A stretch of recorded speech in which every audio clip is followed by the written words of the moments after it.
इंसान ग्रहों से बड़ा घबरा जाता है जब भी ग्रह परिवर्तन करते हैं। या तो घबरा जाएगा या एक उम्मीद लगा करके बैठ जाएगा कि मेरे साथ कुछ अच्छा हो रहा है। चार ग्रहों का बहुत ज्यादा बोलबाला आज के समय में चल रहा है और होना भी चाहिए, क्योंकि ये चार ग्रह ही ऐसे हैं जो आप पे लंबी दूरी की गणना निकालनी हो तो ये साथ भी देते हैं, आपको पूर्ण सटीकता मिला देते हैं कि हाँ ऐसी संभावनाएं हम बना रहे हैं, ये बताते हैं ग्रह। पहला ग्रह शनिदेव होता है। शनिदेव कभी भी आपका पीछा नहीं छोड़ेगा। जैसे आपके कर्म होंगे उसका आपको फल देने के लिए शनि हमेशा साथ का साथ रहेगा, पीछा नहीं छोड़ता। और कहते भी हैं, अपनी पुरानी कहावतों में भी है कि कर्म आपका पीछा नहीं छोड़ेंगे, जो आपने किया वो पीछा नहीं छोड़ेगा। दूसरा ग्रह बृहस्पति होता है। बृहस्पति को साथ देने वाला ग्रह बनाया, चाहे वह अच्छा है बुरा है लेकिन साथ देता है बृहस्पति। हाँ, कई मामलों में ऐसी परिस्थितियों में फंस जाता है जब वह आपको प्रभाव दे नहीं पाता, लेकिन बुरा नहीं करता। बृहस्पति आगे होकर के किसी को बुरा सोचेगा भी नहीं। दो ग्रह हो जाते हैं राहु और केतु, छाया ग्रह है। कोई इनको ग्रह मानता भी है, कोई नहीं मानता। कोई कुछ ऐसे हैं जो केवल राहु केतु को मानते हैं, हाँ जहां बैठे हैं वहां पे कर देंगे ये प्रभाव। दृष्टियां नहीं मानते, कोई इसकी दो दृष्टि मानता है, कोई तीन मानता है। वो सबकी मान्यता, क्योंकि ये छाया ग्रह है तो छाया के हिसाब से ये परिवर्तन भी करते रहते हैं। बात तुला राशि की करो और राहु के नाम में मैंने पहले भी एक वीडियो में कहा कि 2024 में शनि और राहु का बोलबाला रहना है। अभी कह रहा हूं कि शनि और बोलबाला राहु का ही होगा, इन दोनों ग्रहों का होगा बोलबाला। क्यों होगा? राहु के नाम हो गया ये पिछला जो 6 महीने बचे हैं 2024 के, वो राहु के नाम हो गए। राहु अभी के समय में जो है पूर्ण बलवान अवस्था में आ गए।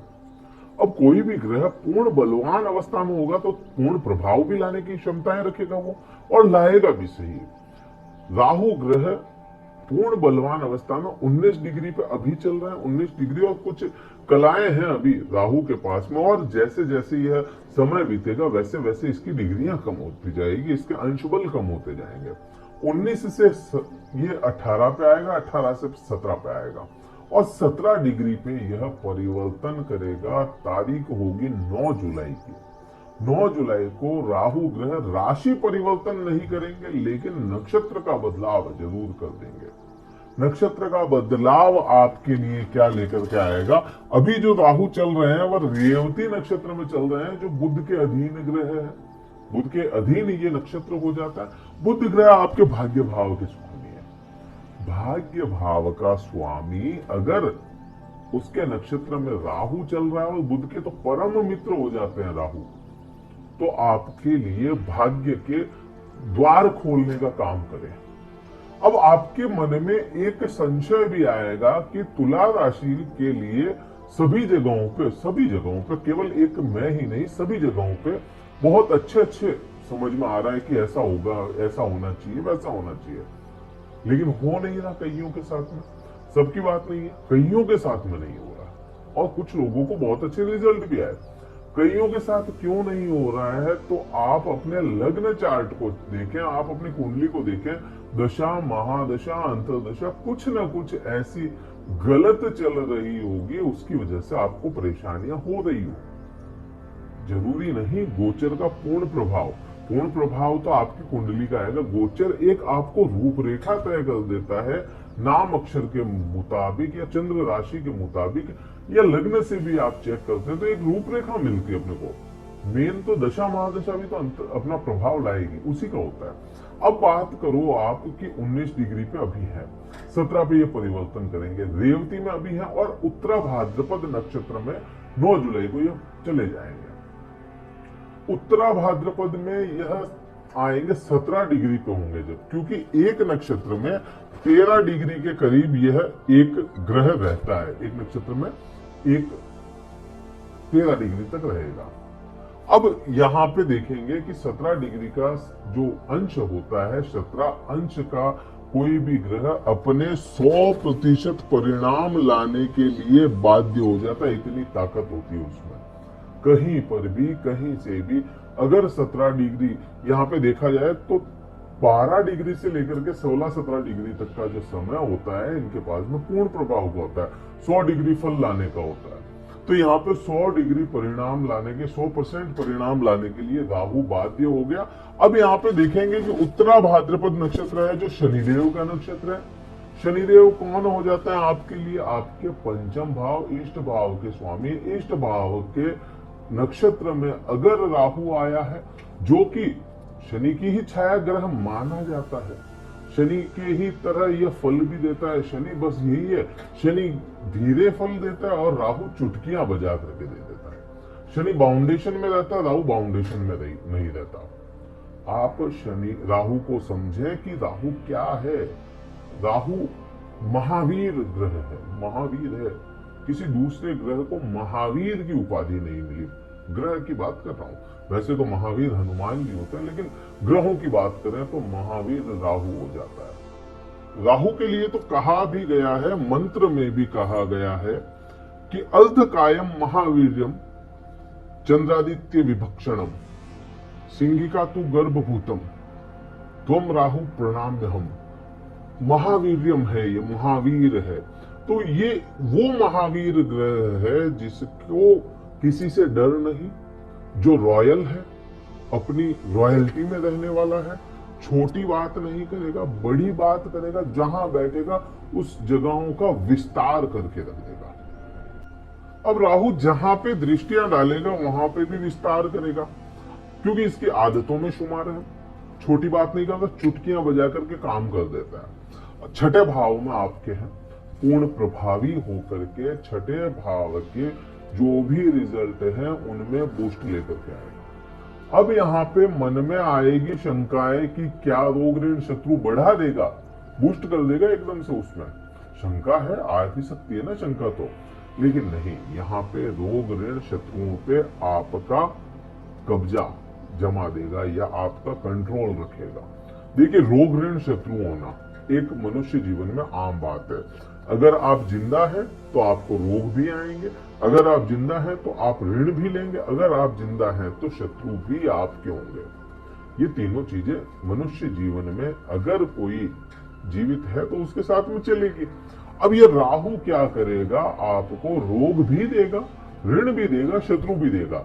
लेकिन राहु का जो यहाँ पे बैठ जाना अपने आप में ही छठे भाव में बहुत अच्छे परिणाम लाने के लिए तय हो जाता है। और पूर्ण प्रभाव में है तो रोग हो चाहे आपके शत्रु हो, इन सभी चीजों पे आपका कंट्रोल रहे। अब परिस्थिति के अनुसार देखिए आप, अब यहाँ पे एक जनरल बात है, रोग हो गया, अगर रोग हो रहा है ना तो उसको आप रोक तो नहीं सकते, लेकिन अगर परिस्थिति पहले ही संभाल ली जाए तो वो रोग बहुत जल्दी उसको निपटारा भी किया जा सकता है। सेम वही ऋण का है, सोच समझ करके लिया गया ऋण और उसको सही जगह पर खर्च किया गया ऋण, आपको कहीं ना कहीं वो ऋण ना रहकर इन्वेस्टमेंट हो जाए।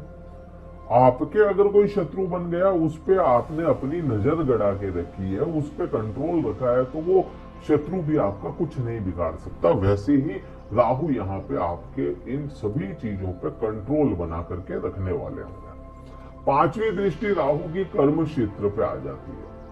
कर्म क्षेत्र पे राहु की दृष्टि होना या राहु का खुद का भी बैठ जाना, यहाँ पे जॉब भी देखोगे आप छठे भाव से तो जॉब के लिए भी अच्छा है। यहाँ से आप देखोगे कि आपको प्रॉपर्टी में इन्वेस्ट करने की इच्छा हो रही है तो वो भी आपके लिए राहु अच्छा करेगा।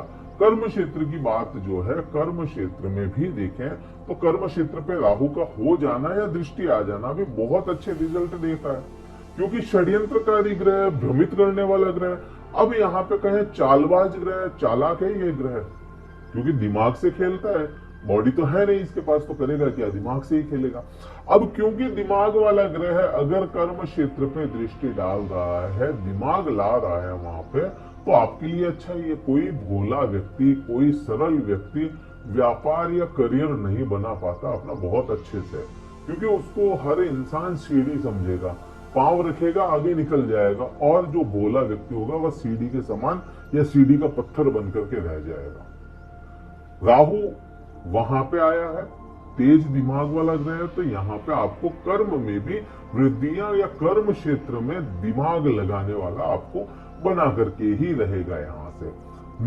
सातवीं दृष्टि की बात करोगे तो सातवीं दृष्टि में केतु है, बृहस्पति की दृष्टि है, वहां पे बहुत ज्यादा असर राहु का नहीं होगा, बहुत कम मामलों में राहु का असर होना है, क्योंकि वहां पे जो पहले से बैठा है उसकी प्रधानता है, तो केतु की प्रधानता है। केतु के लिए एक वीडियो बना चुके हैं, आप देखिएगा, क्लियर समझ में आएगा। नौवीं दृष्टि की बात करोगे तो नौवीं दृष्टि आपके चली गई वाणी स्थान पे, आपके द्वितीय भाव पे, आपके कुटुंबी भाव पे। अब आप यहाँ पे समझेंगे कि आपकी वाणी में दूषित कर दिया राहु ने आपकी वाणी को, और 100% यहाँ पे कह सकते हैं कि वाणी के अंदर तो आपको कुछ ना कुछ राहु ने प्रभाव दिए पिछले 6-7 महीनों से।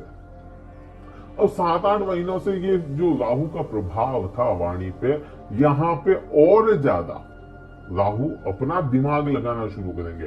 हो सकता है इतने समय में राहु ने अपनी वाणी आपके यहाँ पे वाणी को अशुद्ध कर दिया हो, लेकिन अब अशुद्धि ना कर करके वाणी में आपको दिमाग लगा देगा, मीठा बोलना करवा देगा। जिन लोगों से आप सीधे मुंह बात नहीं करते थे, उनसे मीठी बात करेंगे।